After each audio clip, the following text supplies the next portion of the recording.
question ko, Nina, sabi mo dito, nasa presensya siya ng kanyang asawa. Bata pa to palangga. 44 years old lang to. Ito yung malaking katanungan sa inyo. Arrhythmia. Minda Diaz, thank you for the medical. Ayoko lang kasi gumamit ng mga medical term kasi syempre hindi naman tayo nagle-lecture dito sa ating mga nursing students. Kaya pinapaliwanag ko sa magkakasundo tayo ng mga simpleng pananalita or layman's term na tinatawag. Here's the big question, ma'am. Sabi mo dito, Madam Nina, na ang iyong anak ay namatay sa presensya ng kanyang asawa. Bata pa to. 44 years old lang yung anak mo. Kung nasa presensya sa Dina Arroyo, which is yun ang statement mo, kung nakita mo, hindi ka naman mamamatay ka agad sa heart attack eh. Naggaganon ka na lang, di ba? Or kung, well, hindi naman heart attack ang kinamatay niya. Okay, sorry. Okay, baguhin ko yun.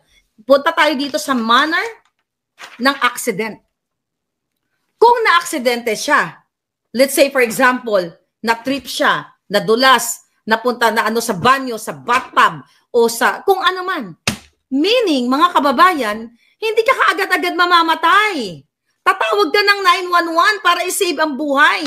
Pero bakit sa murang edad, Ma'am Nina, I will, be responsible kita kasi wala naman po kayong dito. Ang bottom line po kasi dito, yung gobyerno, no? Pero mamaya pupunta po ako dyan sa inyo. Kasi alam ko, hindi kayo politikong tao, but ibigay natin ang respeto sa tamang tao. Pero ito ma'am, may loopholes dito. Bakit ganun-ganun na lang? Dahil ba ayon sa aking informante, bakit kung andyan pala ang kanyang pinakamamahal na asawa na si Dina Arroyo Tantoco, na na-report kasi sa akin yan nung nasa dahig ako ma'am. Siguro yung mga kasama ko doon sa Hague. Yung kasama ko doon sa bahay, nakita niyo na may picture ko, kinonfirm sa akin na according to that lady, gumagamit nga yung anak at yung may witness ako dyan. Hindi ako pwede gumagamit yung anak mo at saka si Dina Arroyo. Okay, sige, wag na tayo dyan. Okay, wag na tayo dyan mga ganyan, chuba-chucho. 'Di ba? Kung yan ang statement sa akin, dahil from dahil alam mo na marami mga chuba-chucho doon. Okay, ngayon, here we go. Nakakapagtaka yun. Kasama yung asawa tapos talagang hindi na iligtas ang buhay. The fact na you're in America and you're in Beverly Hills. Pag nasa Beverly Hills ka palangga, ang 911 dito mabilis pa sa 4:00. So yun lang ang number 1 kong katanungan. Then, the next letter niya, sentence niya. Okay, he died in the hotel room where he and his wife were staying. Okay? He joined his wife in the trip to be with her. Okay. Good point. Sabi niya, he joined his wife in the trip to be with her. That's why we are questioning you, we are questioning the government, Miss Nina Tantoco. Kasi, mga kababayan, okay, ang nangyayari kasi pondo ng gobyerno, kaya nga nagnanawagan tayo na magkaroon ng accountability and transparency kasi pondo ng gobyerno, meaning, ma'am, Nina, ang iyong anak ay mayroong pribilehiyo na tinatawag na, sinulat ko para natin makalimutan, derivative privilege. Meaning, mga kabalangga, mga kababayan, yung tinatawag na derivative or whatever you pronounce it, privilege, ay na-extend kay Paulo Tantoco bilang asawa ng appointee ni Marcos Jr. Dahil may official position or appointee siya ni Marcos Jr., like, nga siya, di ba? Sabi mo dito, social secretary ni Lisa Marcos. So meaning, meron siyang derivative privilege. Nakikinabang si Paulo Tantoco ang iyong anak sa pondo ng bayan sa pamamagitan ni Dina Arroyo Tantoco na social secretary. Meaning, mga palangga, kung may diplomatic, privilege itong si Dina Arroyo, meron ding diplomatic privilege extended or accommodation si Paulo Tantoco. That's why Hindi tayo titigil na bakit si Lisa Tanas at si Marcos Jr. nung namatay po ang anak ninyo, ni isang condolences, isang sympathy message, wala. Sinabi mo mismo dito, social secretary. So meaning, extended ang privilege. Hindi lang po yan asawa, mga anak kapag nagta-travel ang isang opisyal ng gobyerno. The more na nagde-demand kami ng accountability, transparency, ilabas nyo ang manifesto. Nung sila ay pumunta dito, ilabas nyo ang pinagbayaran sa hotel kung gamit ba ang credit card ng mga tantoko o credit card ng taong bayan.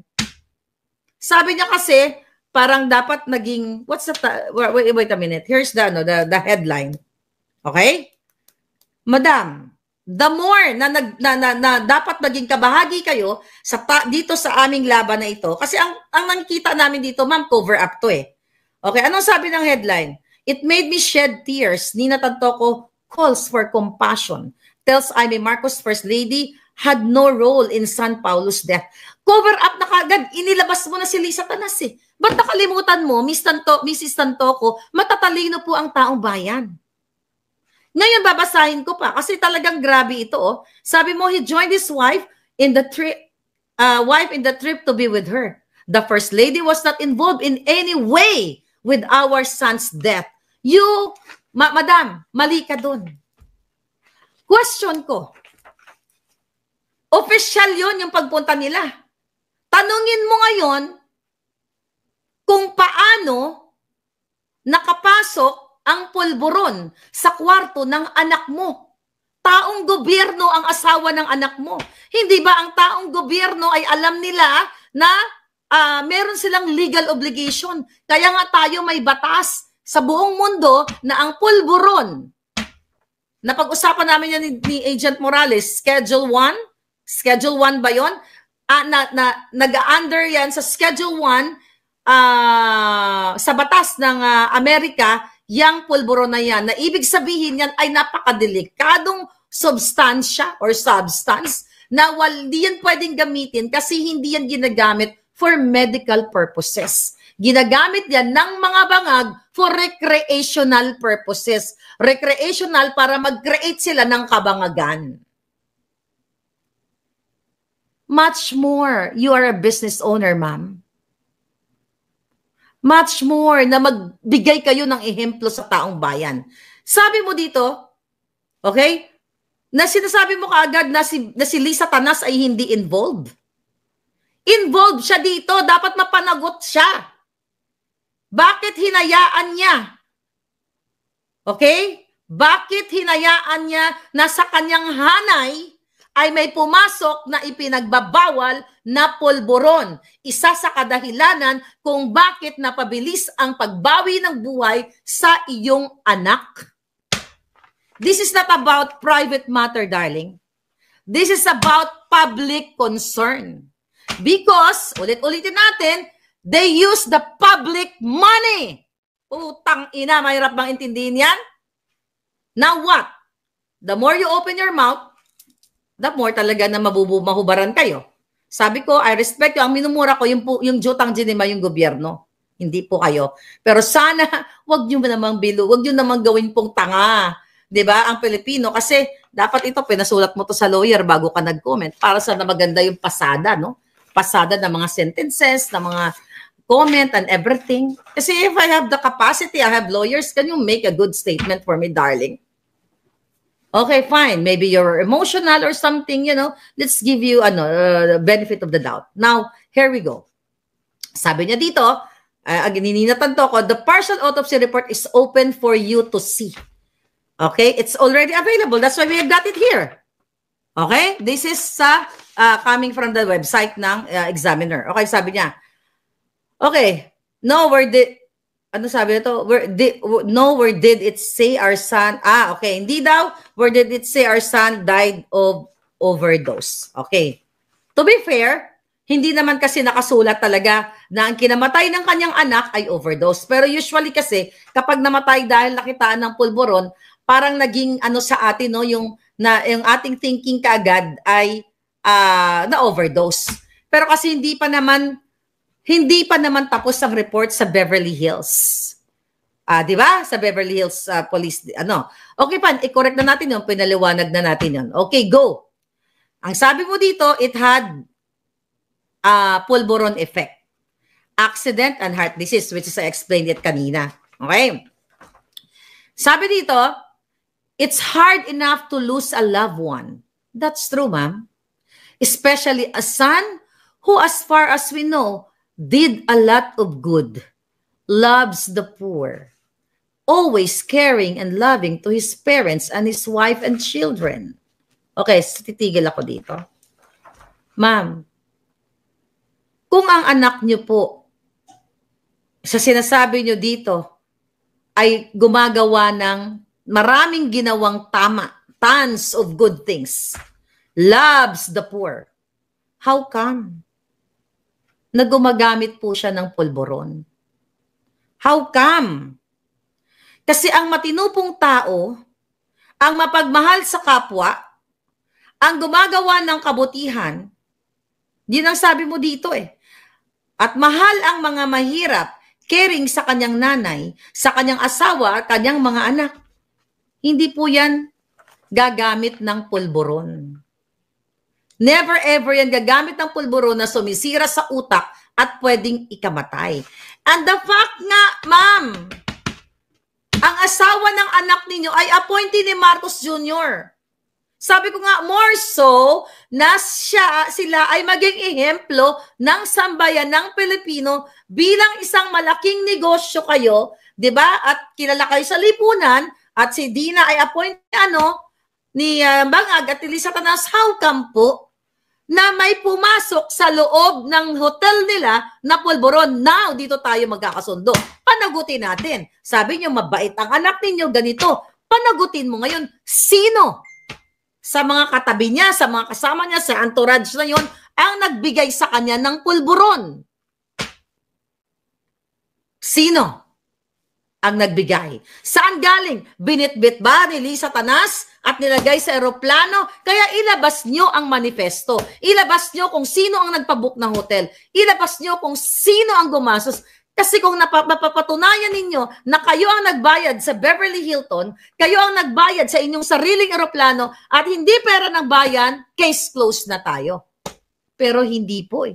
Hindi magsisinungaling ang ebidensya. Andon si Frasco, si Estrada, si Escudero, ang mga artista, ang mga iba pang mga ni Lisa Tanas, gumastos sila ng pondo ng bayan. So we demand accountability, transparency, and we are scrutinizing you hanggang sa yung mga taong kasabwat dito, hanggang sa maglalawit ang dila nyo sa pagsisinungaling. Hindi po ito private matter, ma'am. Dahil ang anak nyo ay kasama po, kayo na rin mismo, ng isang appointee ni Bangag. So this is not at all private matter. This is public interest, public concern, people's money. Therefore, we need or we demand explanation, transparency from the Bangag government. Okay?